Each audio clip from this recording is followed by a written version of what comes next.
Hello everyone.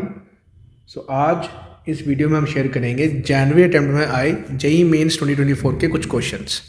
तो आज का जो हमारी वीडियो होगी वो होगी थर्मोडायनेमिक्स के उन सवालों में जो इस अटेम्प्ट में आए थे। So let's start. हम बात करेंगे क्वेश्चन नंबर 1 के बारे में। तो क्वेश्चन नंबर 1 क्या है? The pressure and volume of an ideal gas are related at this. ये है आपकी पीवी के बीच का रिलेशन किसी गैस के लिए। तो आपने बताना है the work done by gas when the gas is taken from A state to the final state B. तो ए से बी जाते टाइम आपको ये बताना है कि इसका वर्क डन कितना होगा। तो लेट्स स्टार्ट। तो इसके लिए आपको ये पता होना चाहिए कि कोई भी अगर पॉलीट्रॉपिक प्रोसेस आ जाए, पीवी की power x is equal to constant, ऐसे प्रोसेस को पॉलीट्रॉपिक बोलते हैं जिसमें वॉल्यूम की पावर x दे रखी हो। तो इसके वर्क डन का फॉर्मूला अगर आप याद कर लें तो आपके लिए बहुत इजी हो जाएगा क्वेश्चन। तो वर्क डन का formula for any process that will be n R delta T upon 1 minus x. तो अगर आप ये वाला फॉर्मूला याद कर लें तो आप किसी भी प्रोसेस का वर्क डन निकाल सकते हैं। तो अगर हम इस क्वेश्चन में देखें हमारे x की वैल्यू कितनी दे रखी है, तो हमारा इस क्वेश्चन में x की वैल्यू हो रखी है 3/2। तो अगर x की वैल्यू 3/2 हम यूज़ करें तो हमें वर्क डन मिल जाएगा। तो हमारा वर्क डन क्या आएगा? तो वर्क डन आएगा N R delta T whole divided by 1 minus 3/2। तो आफ्टर सॉल्विंग हमारा आंसर आएगा 2 times N R delta T, और N R delta T with negative sign, minus भी आएगा यहाँ पर। तो ये हो जाएगा minus N R delta T T2 minus T1। और हमें पता है एन आर टी को हम पी वी लिख सकते हैं। तो जैसे आप इसको रिप्लेस करेंगे तो आफ्टर डूइंग अवर कैलकुलेशंस हमारा आंसर आ जाएगा 2 times P1 V1 minus P2 V2। ये होगा हमारा आंसर। तो इस क्वेश्चन में जो कंसेप्ट है, मेन कंसेप्ट जो आपको याद होना चाहिए वो है बेसिकली ये वाला फॉर्मूला। तो work done of any process is n R delta T upon 1 minus x, और आप एन आर टी को पी वी भी यूज़ कर सकते हैं। तो आंसर होगा फर्स्ट ऑप्शन। अब हम बात करेंगे क्वेश्चन नंबर 2 के बारे में। तो क्वेश्चन नंबर 2 में क्या है? डायटोमिक आपको गैस दे रखी है। ओके, डायटोमिक गैस दे रखी है जिसका गामा की वैल्यू होती है 1.4। Gamma is basically Cp by Cv का रेशियो। तो हमें Cp बाय Cv का रेशियो कितना दे रखा है? 1.4, दैट विल बी 7/5। ओके, और इट डज 200 जूल का work when it is expanded isobarically. Isobaric के वर्क डन की बात आपको दे रखी है, तो आपको पता होना चाहिए कि वर्क डन का फॉर्मूला हर प्रोसेस का अलग अलग होता है, लेकिन आइसोबारिक के वर्क डन का फॉर्मूला हो जाएगा एन आर डेल्टा टी। ये है वर्क डन केवल आइसोबारिक प्रोसेस का। ठीक है, तो आपसे पूछा है अगर आपको वर्क डन गिवन है तो बताओ what is a heat given to the process. तो इस पूरे प्रोसेस में कितनी हीट आपकी लगी? तो आपको फॉर्मूला याद होना चाहिए। क्यू का फॉर्मूला क्या होता है? तो क्यू का फॉर्मूला होता है n C delta T, where C is the heat capacity of the process, लेकिन प्रोसेस आपका था आइसोबारिक, यहाँ आएगा Cp, क्योंकि प्रोसेस आपका इस क्वेश्चन में आइसोबारिक है। तो जैसे प्रोसेस का नाम चेंज होता है उसी के बेसिस पे यहाँ पे हीट कैपेसिटी का नाम भी चेंज हो सकता है। ठीक है, तो वर्क डन की वैल्यू आपको दे रखी है कितनी? 200। तो अगर मैं ध्यान से देखूँ, मैं रेशियो लूँगा, क्वेश्चन जल्दी हो जाएगा।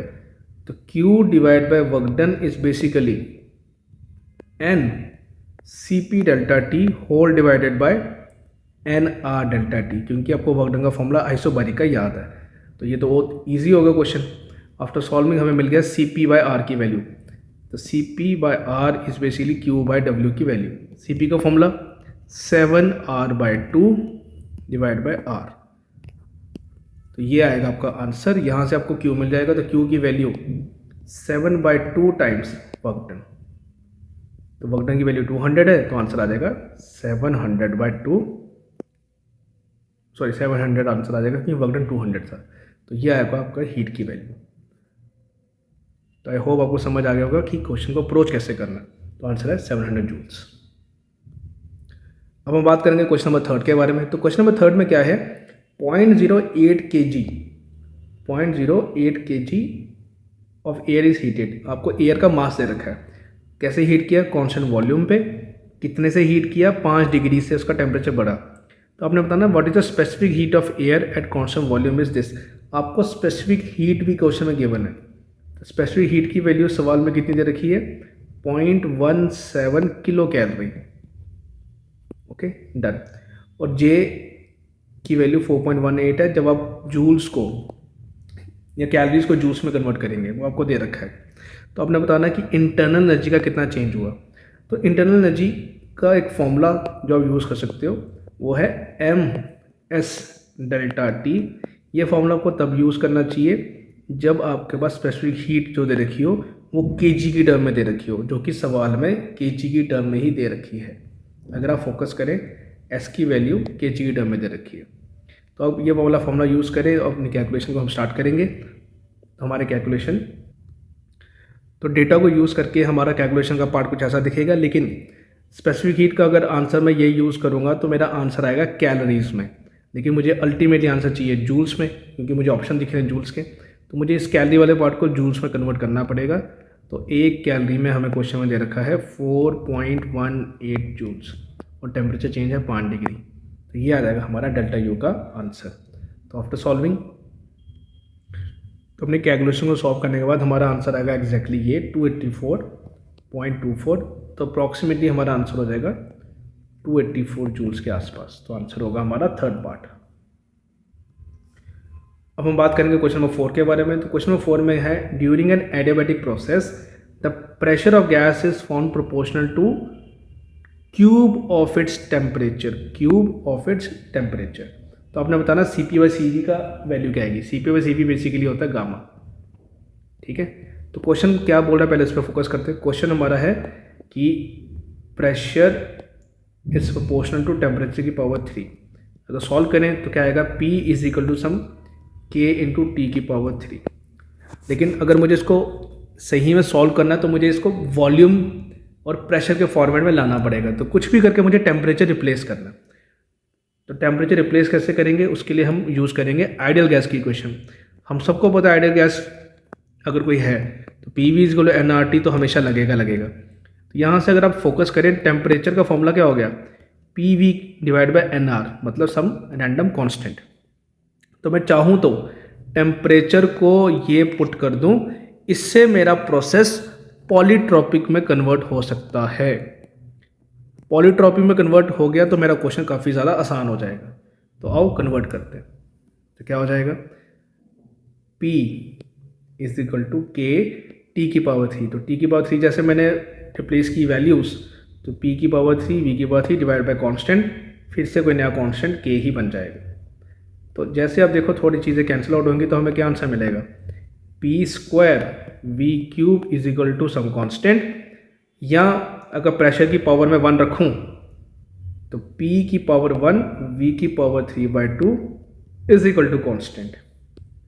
तो ये है मेरा एक्सप्रेशन हमारी इसी गैस का, अगर मैं इसको PV के फॉर्मेट में ले गया। तो यहाँ पे जो मेरे वॉल्यूम की पावर है वो है 3/2। तो ये मेरा पॉलीट्रॉपिक प्रोसेस बन चुका है जिसमें PV की power x is equal to constant होती है। ये पॉलीट्रॉपिक को एक्सप्रेस करने का तरीका। तो यहाँ x की वैल्यू कितनी, 3/2। x की वैल्यू 3/2 हो चुकी है, लेकिन उसने साफ साफ बोला था ये जो पॉलीट्रॉपिक प्रोसेस है ये एडियाबैटिक है। मतलब इस प्रोसेस का नाम असल में एडियाबैटिक है। और एडियाबैटिक प्रोसेस आपको पता ही है कैसे रिप्रेजेंट होता है, PV की power gamma is equal to constant. ये एडियाबैटिक प्रोसेस क्वेश्चन था, तो इसको मैं एडियाबैटिक के तौर पे ऐसा लिखूंगा। तो मुझे कंपेयर करके समझ आ रहा है गामा की वैल्यू कितनी। तो गामा की वैल्यू मेरे पास कितनी आ गई, 3/2। और गामा ही आपका पूछा गया था CP/CV का रेशियो। तो मेरा आंसर क्या हो जाएगा सवाल का, 3/2। अब बात करेंगे क्वेश्चन नंबर 5 के बारे में। तो क्वेश्चन नंबर 5 में thermodynamic system is taken from original state A to intermediate state B by a process shown in the figure. पहले आप A से B गए, ठीक है। It's volume is then reduce, फिर आपने इसका वॉल्यूम कर दिया कम, आपने कर दिया इसको श्रिंक, ये भी बता दिया उसने, ठीक है। B से C कर गए बाय आइसोबारिक प्रोसेस, ठीक है। तो A से B कोई रैंडम प्रोसेस है, B से C आपका आइसोबारिक प्रोसेस है। तो आपने बताना है what is the total work done by the gas, what is the total work done by the gas from A to B and B to C। तो total work done का formula, तो अगर आप ध्यान से देखें ये एक पूरा का पूरा साइक्लिक प्रोसेस है। इस साइक्लिक प्रोसेस ने ये ट्राइंगल आपकी शेप बन रही है। तो A B C, A B process में कुछ ना कुछ वर्क डन होगा, पी सी प्रोसेस में कुछ ना कुछ वर्क डन होगा, और सी ए का वर्क डन जो है वो बेसिकली ज़ीरो है। तो अगर आप इस तीनों का वर्क डन जोड़ दो तो वैसे भी ए बी का और बी सी प्रोसेस का वर्क डन तो आपको मिल ही जाएगा, ठीक है ना। तो ये तीनों का वर्क डन निकालना सबसे आसान है। क्या है? The shaded area. तो जो वर्क डन बेसिकली ट्रेस होगा वो होगा एरिया ऑफ पीवी ग्राफ। तो वो कितना आएगा चेक करते हैं, हाफ इंटू बेस। अगर आप डायग्राम पे ध्यान से देखें, 7 और 3 बेस हो जाएगा 4 का, और परपेंडिकुलर हो जाएगा 8000 से 4000, तो 4000 का होगा। यहाँ पे सेंटीमीटर स्क्वायर है, प्रेशर डाइन पर सेंटीमीटर स्क्वायर के फॉर्म में हमें गिवन है। तो इसको अगर हम यूज़ करें तो half into base into altitude, और डाइन पर सेंटीमीटर स्क्वायर को कन्वर्ट करेंगे तो डाइन स्टैंडर्ड में हो जाएगा 10⁻⁵। फोर्स का फॉर्मेट ये हो जाएगा डाइन का, और नीचे सेंटीमीटर स्क्वायर को मीटर स्क्वायर में लिखेंगे तो हो जाएगा 10⁻⁴।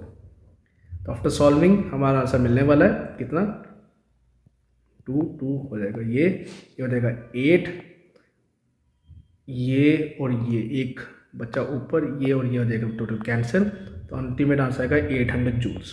तो इसका मतलब जो हमारा वर्क डन है तीनों प्रोसेस का मिला के, तीनों प्रोसेस का वर्क डन हमारा 800 जूल्स आएगा, जिसमें ए बी प्रोसेस का वर्क डन भी आ गया, बी सी प्रोसेस का वर्क डन भी आएगा, और सी ए का भी आ गया। वो अलग बात है, सी ए का वर्क डन 0 है क्योंकि वो आइसोकोरिक प्रोसेस है, ठीक है। तो टोटल वर्क डन 800 जूल्स, तो आंसर आएगा 800।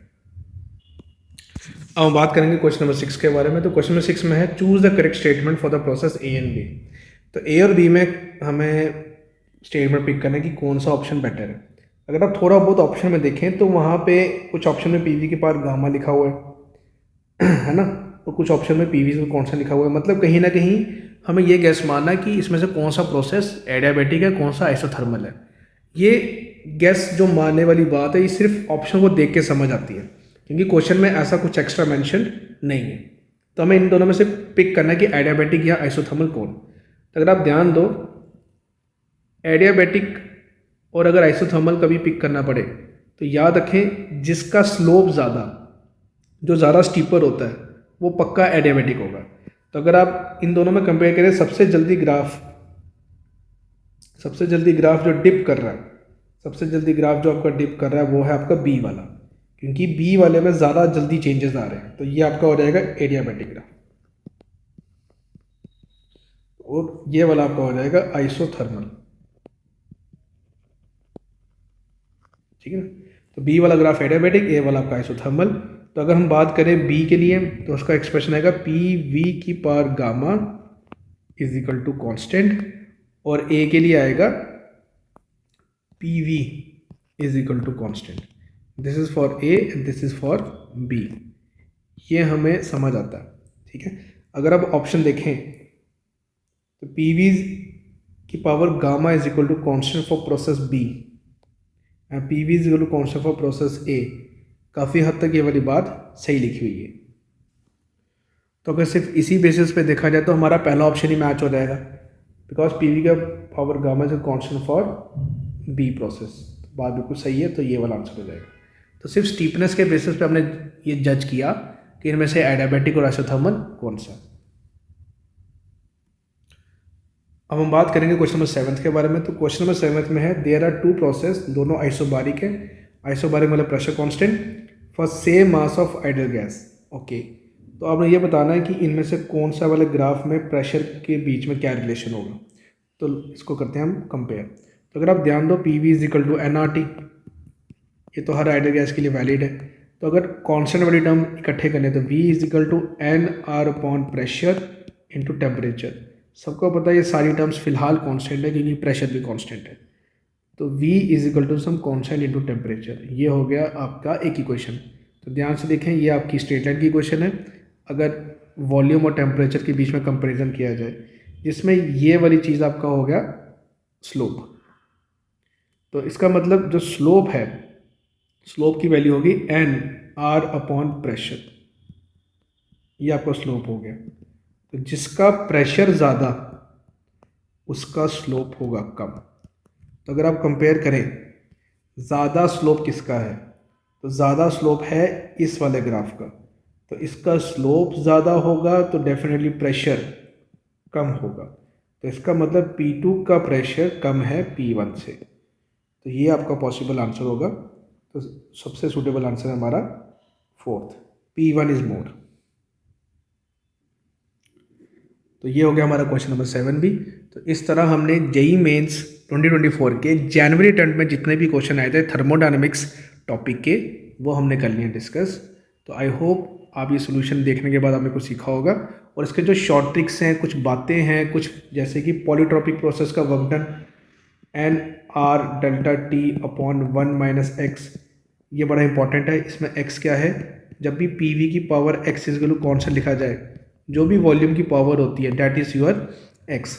इसका यूज़ करें आप किसी भी प्रोसेस का वर्क डन निकाल सकते हो। बस शर्त यह है X should not be equal to 1, क्योंकि वो होगा आइसोथर्मल के लिए, और आइसोथर्मल का वर्क डन थोड़ा डिफरेंट होता है। उसका फॉर्मूला है N R T L N V two by V one. बस ये हल्की सी बात आपने याद करनी है, ठीक है। तो this is all from my side. तो आज की वीडियो के लिए बस इतना ही, मिलते हैं नेक्स्ट वीडियो में। So thank you and take care.